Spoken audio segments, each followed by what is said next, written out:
Himachal news 24/7। नमस्कार, एक बार फिर से स्वागत है आपका हिमाचल न्यूज 24/7 में और मैं हूं आपके साथ आंचल मुंगिया। मनी लॉन्ड्रिंग केस में गिरफ्तार चीनी नागरिक को लेकर जांच एजेंसियों ने बड़ा खुलासा किया है, जिसमें कहा गया है कि चीनी नागरिक दिल्ली में कुछ तिब्बती लोगों के संपर्क में था।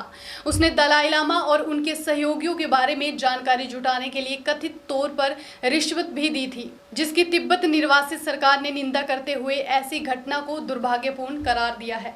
डिप्टी स्पीकर आचार्य यशी ने कहा कि चीनी लोगों पर कभी विश्वास नहीं करना चाहिए। व्यापार के माध्यम से आया था और यहाँ पर आकर 2 नंबर के काम किए और यहाँ से गोपनीय सूचनाएं दलाई लामा से लेकर तिब्बतियों और भारत की चीन सरकार तक पहुँचाने के लिए मौके का फायदा उठाया। तिब्बती तो कहते ही हैं कि जो चीनी लोग आते हैं उनकी निगरानी रखनी चाहिए। हमारे द्वारा ऐसे लोगों की जांच की जाती है। जब दिल्ली में आयोजन करते हैं तो चीनी लोग मीडिया के नाम से आते हैं, जिन्हें मना नहीं कर सकते। इनका काम दूसरा है और नाम दूसरा है। ये मामला उजागर होने के बाद हमें और सतर्कता बरतने की ज़रूरत है। प्रदेश सरकार और जिला प्रशासन पूरी तरह से सतर्क है। ऐसे में हमें भी सतर्क रहना चाहिए और हर व्यक्ति की निगरानी करनी चाहिए। ये समाचार मुझे सुनने के बाद बड़ी दुखद और निंदनीय और अफसोस, ये कल से ये समाचार पूरे भारत के सभी चौथी जो हमारे पिलर जो प्रजातंत्र में मानता है उन लोगों के माध्यम से जानने को अवसर मिला। हम हमेशा कहते हैं कि चीनी नागरिकता को कभी विश्वास नहीं करना चाहिए।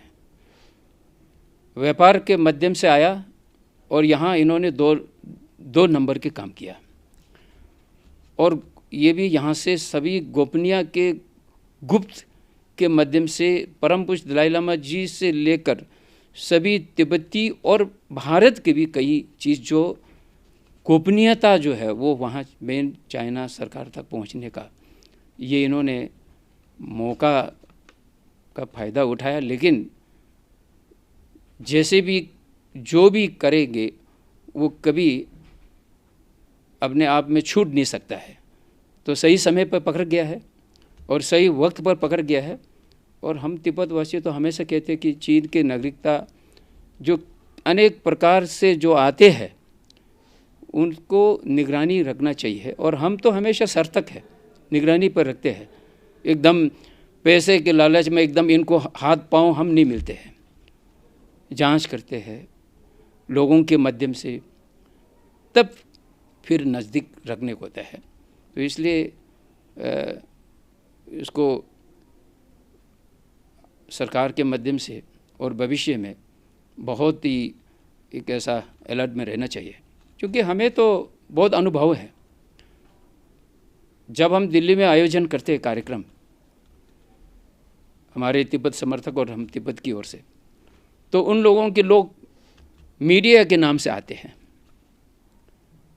और मीडिया के नाम से आते हैं। वहाँ पूरा मना तो नहीं कर सकते हैं क्योंकि गवर्नमेंट ऑफ इंडिया ने इनको वीसा दिया हुआ है, लेकिन काम दूसरा है, नाम दूसरा है। तो ये बड़ी अफसोस की बात है, निंदनीय करता हूँ मैं इतना ही। अब जब ये सब समाचार बाहर आने के बाद तो और सतर्क रहने का बहुत हम सबको, वैसे अभी यहाँ धर्मशाला में परम पूज्य दलाई लामा जी की सुरक्षा में गवर्नमेंट ऑफ भारत सरकार, केंद्र सरकार, राज्य सरकार और अपने जिला की ओर से तो बहुत ही सतर्क है, पूरे एजेंसी है।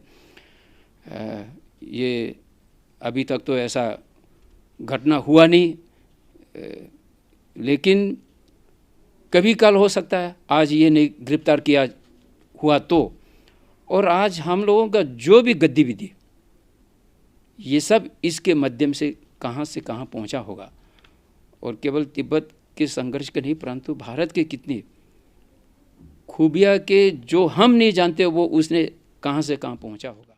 हिमाचल न्यूज 24/7 के लिए धर्मशाला से बिपिन शर्मा की रिपोर्ट।